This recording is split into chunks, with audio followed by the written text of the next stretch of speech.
Now, if we assume that the wheel is well balanced, which is certainly not the case, if the wheel is well balanced when we don't have that extra nut here.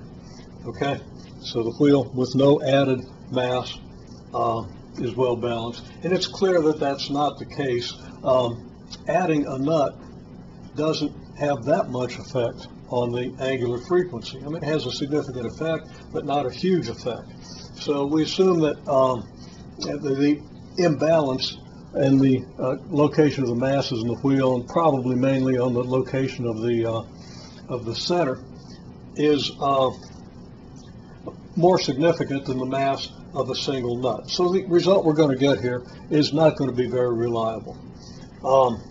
But if we assume a balanced wheel, then the torque is going to be just the torque exerted by the weight of this nut. Now, so what's that torque? Well, we had people tell me, well, it's going to be this moment arm, the R vector from here to here, 10 centimeter R vector, times this. Well, yeah, if you say cross product, if we do the cross product of this vector with this vector, that's going to give us the torque, because that's the definition of torque. In order to do that, we'd have to consider the angle between the R vector and the vertical, and that angle, of course, is theta, and you would end up with a fairly simple result, and you can work that out if you want. Conceptually, I'm going to try to reinforce another idea, which is that the R vector is just the vector from the axis of rotation out to the line of the line of application of the force. In other words, you continue the force through this point parallel to the force. You just get this distance here perpendicular to that line, and if we use that for the R vector, the angle becomes in some ways simpler to deal with, although not massively simpler. So if we use this picture, we have this triangle. The angle theta here is equal to the angle theta, the angle at this corner or at this vertex of the triangle, and we see then that this R vector has a magnitude that's 10 centimeters times the sine of theta, this being the opposite, the side opposite here. Or we can use vector methods. And often I advocate vector methods. One way or another, we see that the torque is going to be, the magnitude of the torque is going to be the magnitude of this R vector times the magnitude of the force. The magnitude of the R vector is 0.1 meter times the sine of theta, and the magnitude of that force is the mass of a nut. The M sub n stands for mass of a nut times G. So we assume the balanced wheel with one nut, not sure it's completely specific,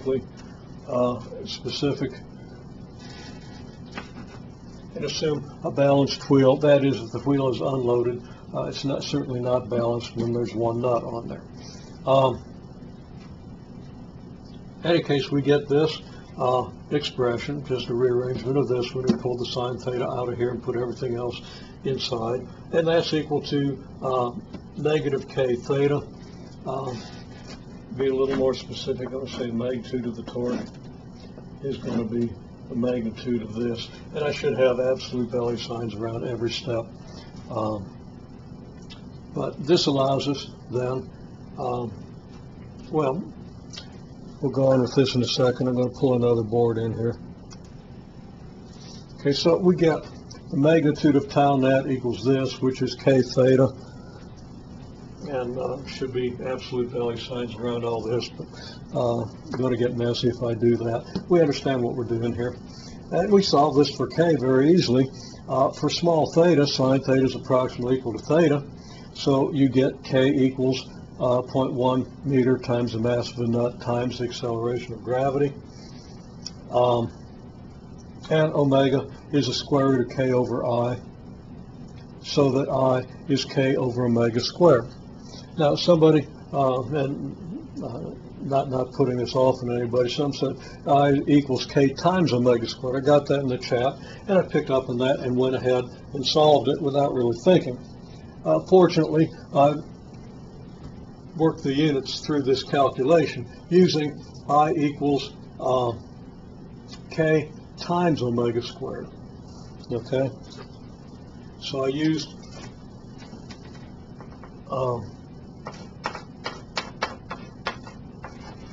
I equals K omega squared, and I got this. But my units didn't work out. I got kilograms times 1 meter times 1 radian gives me a meter, and then I had enough leftover radian and a second squared, and the units of a moment of inertia are kilograms times meters squared. If you remember the definition of moment of inertia, it's just basically mass times r squared. So this doesn't work at all. And it actually is even kilogram meter per second. It's kilogram meters times radian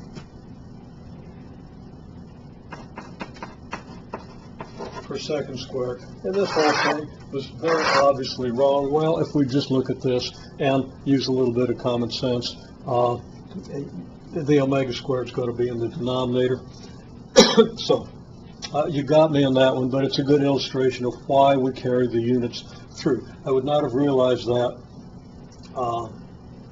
had I not carried the units through.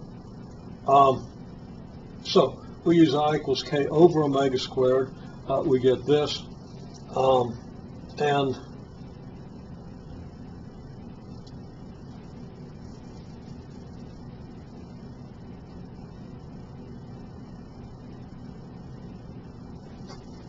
I think I